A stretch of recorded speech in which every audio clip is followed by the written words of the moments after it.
Hello दोस्तों, आपके अपने यूट्यूब चैनल लेजी लर्न पे आपका स्वागत है। आज का टॉपिक है दोस्तों 3 एचपी की motor, single phase motor full load पे कितना करंट लेगी। वो 3 एचपी सिंगल फेज ही मोटर, सिंगल फेज में ही नहीं दोस्तों, हम थ्री फेज में भी आपको बताएंगे। थ्री फेज में भी कितना करंट लेगी, कौन सा डिफरेंस होगा, कितना कितना मतलब सिंगल फेज में ज्यादा करंट लेगी या थ्री फेज में ज्यादा करंट लेगी। सिंगल फेज के बारे में आपको पूरा डिटेल बता दिया। सिंगल फेज का वीडियो अगर आपको देखना है तो आपको हमारे प्लेलिस्ट में जाके वहां चेक कर लेना है कि सिंगल फेज क्या होता है, थ्री फेज क्या होता है, जो हमने प्रॉपर डिस्क्राइब किया है। ठीक है, उसके बारे में आप जान सकते हैं सिंगल फेज और थ्री फेज क्या होता है। अब हम देखते हैं सिंगल फेज की एक मोटर है, थ्री फेज की एक मोटर है, उसमें क्या डिफरेंसेस हैं। ठीक है दोस्तों, अब उन मोटर में अगर वो फुल लोड पे चलती हैं, जब तक खराब ना हो तब तक कितना फुल लोड पे करंट लेती हैं। ठीक है दोस्तों, फुल लोड पर कितना करंट लेंगी सिंगल फेज मोटर। और इसी सिंगल फेज और थ्री फेज दोनों, मतलब थ्री फेज और सिंगल फेज दोनों की मैं बात कर रहा हूं दोस्तों। थ्री फेज और सिंगल फेज, थ्री फेज और सिंगल फेज मोटर कितना करंट लेगी। ठीक है मतलब फुल लोड पे, जब तक ये मोटर खराब ना हो, मोटर कितना करंट लेगी जब तक ये खराब ना हो। ठीक है, इस पर चर्चा करते हैं।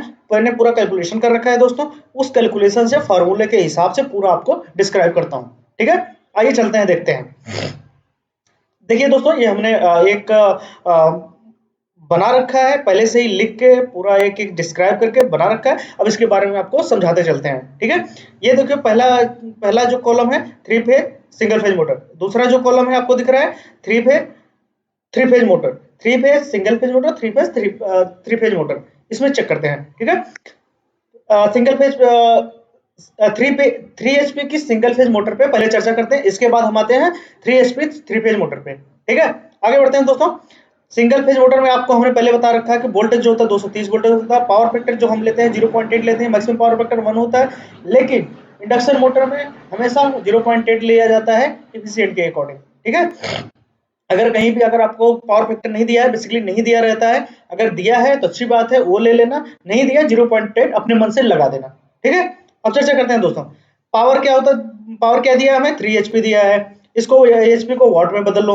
हमने 3 एचपी, एक वाट में एक एचपी में 746 वाट होते हैं, तो 3 एचपी में कितने वाट हो गए दोस्तों, 2238 वाट हो गए, जो हमने यहाँ कैलकुलेट कर दिया, 3 इंटू 746 में मल्टीप्लाई कर दिया।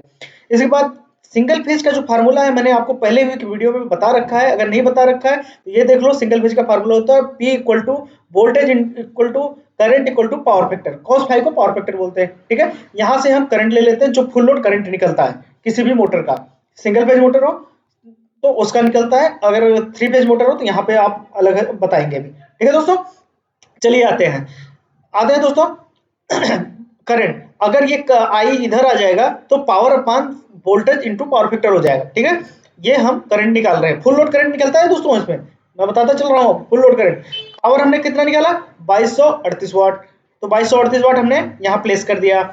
इसके बाद क्या निकल रहा है, वोल्टेज आया। वोल्टेज हमने सिंगल फेज में कितना लिया है, 230 वोल्ट, जो को हमने पहले बताया है 230 वोल्ट, 220 वोल्ट लेते हैं, 230 हमने यहाँ लिया है। ठीक है, और बचा क्या, पावर फैक्टर। पावर फैक्टर की वैल्यू हमने पहले बता रखी है दोस्तों, यहाँ पे 0.8 ले रहे हैं, तो यहाँ पे 0.8 ले लिया। अब इसको हम जब कैलकुलेट करेंगे ना दोस्तों, इसको जो कैलकुलेट करेंगे 2238 में 230 का भाग देंगे और 0.8 का भाग देंगे, तो करंट आ जाएगी 12.16 एम्पियर। इसकी फुल लोड करंट है दोस्तों। किसकी फुल लोड करंट है, सिंगल फेज 3 एचपी मोटर की फुल लोड करंट कितनी आ गई, 1216 एम्पियर, 12.16 एम्पियर, 16 एम्पियर बोलते हैं, 16 नहीं बोलना, 12.16 एम्पियर। ये फुल लोड करंट है थ्री एचपी सिंगल फेज। और three HP three phase motor में आ जाते हैं दोस्तों। Three HP three phase motor में थ्री फेज में वोल्टेज हम लेते हैं 415, जैसा कि हमने अभी लास्ट वीडियो में आपको बता रखा था। 220 और 440 वोल्टेज में क्या डिफरेंस है मैंने बता रखा है दोनों दोस्तों। लाइन वोल्टेज फेज वोल्टेज में क्या डिफरेंस है, ये हमारा फेज वोल्टेज हो जाता है, ये हमारा लाइन वोल्टेज हो जाता है। लाइन वोल्टेज हमारा 415 होता है, जो हमारे फेज वोल्टेज का √3 मल्टीप्लाई होता है। ठीक है दोस्तों, आगे बढ़ते हैं।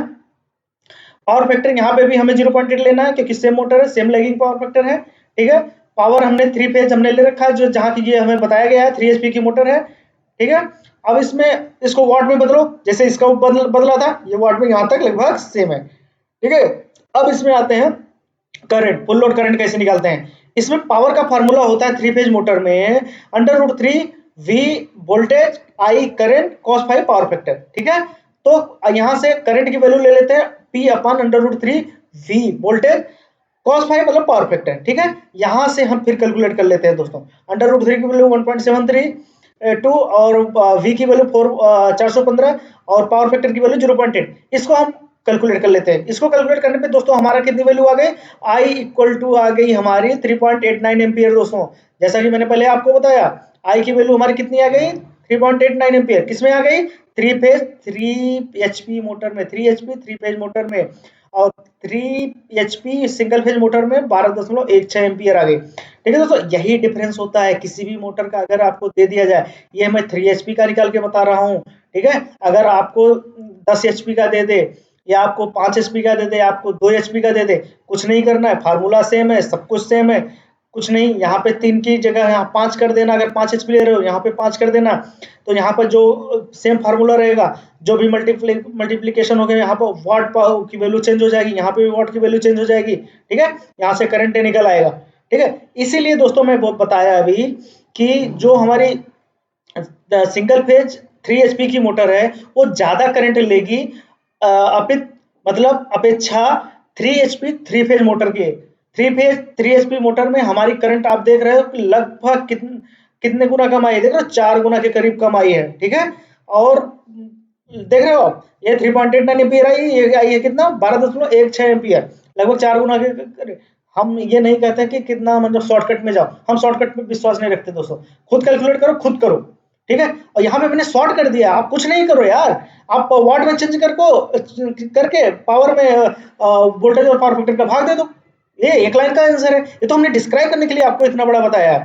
लेकिन इतना आपको समझ लीजिए, 3 फेज सिंगल एचपी की मोटर ज्यादा करंट लेगी 3 फेज मोटर की अपेक्षा, ठीक है। इसीलिए हमारी जो मोटर बेसिकली ज्यादा पावर की होती हैं, ज्यादा करंट न लें, उसी वजह से उसको 3 फेज मोटर में कन्वर्ट किया जाता है, ठीक है। जिससे उसका फेज बैलेंस बना रहे। पावर फैक्टर तो सेम होता ही है सिंगल फेज, जिससे कि उसको एमसीबी एमसीसीबी जो भी उसके पहले सेफ्टी इक्विपमेंट लग रहे हैं, वो उसकी रेटिंग कम हो दोस्तों, तो वो इफेक्टिव हो जाता है, ठीक है। आज का टॉपिक बहुत इंटरेस्टिंग था दोस्तों। 3 phase 1 HP 3 phase single phase 3 HP single phase motor में फुल लोड करंट कितना होता है, जो हमने पहले बता रखा है। ये कैलकुलेट करके निकाला 12.16 एम्पियर, और उसी का 3 एचपी 3 फेज मोटर का कैलकुलेशन करके हमने आपको बताया 3.89 एम्पियर। किसी भी एचपी कितने भी एचपी का दे दे, अगर सिंगल फेज बोले तो सिंगल फेज का कैलकुलेशन आप कर लेना जैसे हमने बताया, और 3 फेज पूछे 3 फेज का बता देना, ठीक है दोस्तों। ये इंटरव्यू में क्वेश्चन पूछा जाता है दोस्तों, आपके नॉर्मल जीवन में अगर नहीं पता है, वो कोई भी पूछ सकता है, कहीं भी पूछ सकते हैं दोस्तों, किसी भी तरीके से। एक फॉर्मूला याद रखना सिंगल फेज के लिए, P power equal to VI cos phi, voltage into current into power factor. और 3 फेज में क्या होता है, √3 VI cos फाई, वहां से आप I की वैल्यू करंट निकाल सकते हो आप, ठीक है दोस्तों। आज का टॉपिक बस इतना ही था दोस्तों। आई थिंक आपको बहुत इंटरेस्टिंग टॉपिक था, आई थिंक आपको समझ में आया होगा। Thank you so much.